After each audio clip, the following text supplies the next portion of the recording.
just 2 weeks prior, I said, God, I'm tired. Taking care of everything, you know, because I have two little ones at home. And so I was, and I said, and if this is the work you want me to continue, show me a sign. And a couple weeks later, I won the Jefferson Award, and I was like, I get you. I get you, God. I get you. You put me out on Front Street. Yeah, I get you. And so it really put some you know, wind in my sail and gave me that extra push I needed to just keep going, because we do all get tired. We're humans, you know. Definitely. Yeah. So anyways, it's been a great ride, and I just, you know, now it's been the program's been around for a while, that we're actually getting to see some of the kids that we've helped from the beginning and get some letters and go, you never knew. Wow. You never knew. A little girl I helped last year, she came to school with no shoes.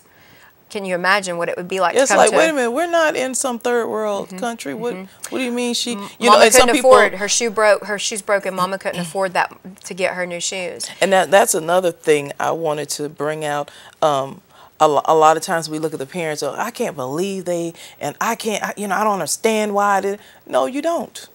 No, we don't. Some of us, the thing, and myself, and I'll say this, sometimes I'm about 3 months away from being homeless if I had no pay for 3 months.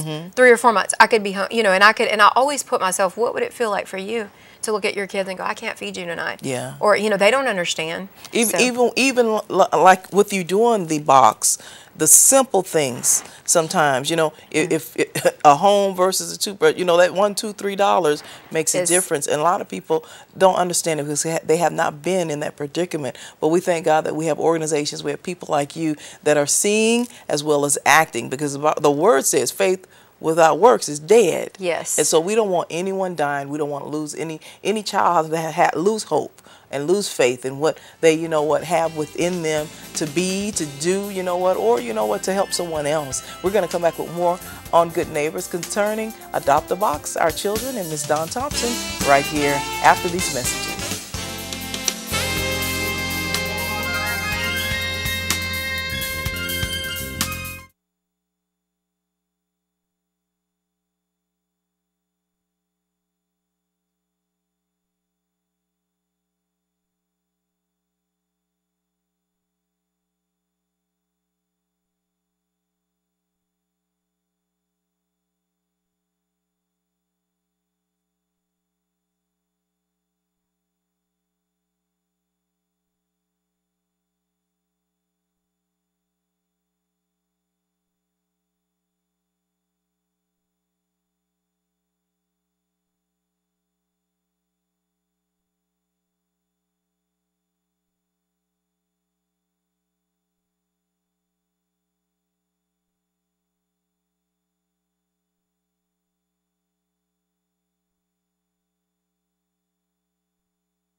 Welcome back to Good Neighbors. It's a little chilly in here. My eyes are running, but you know what? All is well. We're going to come back to Ms. Dawn Thompson concerning Adopt a Box, the Deer Fest it's supporting, as well as I'm calling it the Day Spa for Kids, but it's a whole nother name. It's Operation Spa Kids. Operation Spa Kids. Whatever you want to call it. Okay, and that's where you take care of the children in from the various agencies, homeless, that need a little pep and a little sprucing, and it helps them. And you know what? It probably encourages the parents as well. Yes. Now, all of this going on, you know, you're like, well, her plate should be full.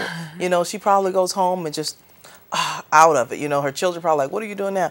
Well, what else has God put on your heart? Well, it's really funny that you asked that. It's one of those things. I do some public speaking, and I've always said my mission statement, I believe every man and woman is beautiful. It's on my menu of my spa, but it's our mission to make you feel beautiful.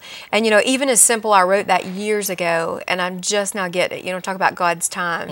And you want to talk about a seed. What He's planted in me is, I think so many of us, like I was saying, we know we're pretty, but sometimes we don't know we're pretty. And that started with not only adults, men and women alike, but in kids.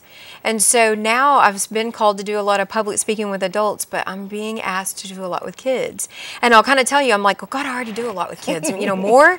And so the more I thought about it, I said it makes sense. We kind of started back with the haircuts and the self-esteem, and then we went into the beauty products with shampoo and conditioner, self-esteem, and then we started with clothes, self-esteem, and now I'm being asked to do, you know, goal setting and being the best you can be. What do you exactly? I think our schools are great, but sometimes I do feel just that little thing we're missing.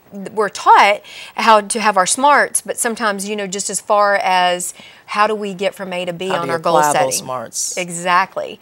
So it's one of those things that I'm doing a lot of speaking. I did a speech to about 75 boys the other day, high school boys, and I thought, what do they want to hear from a spa owner?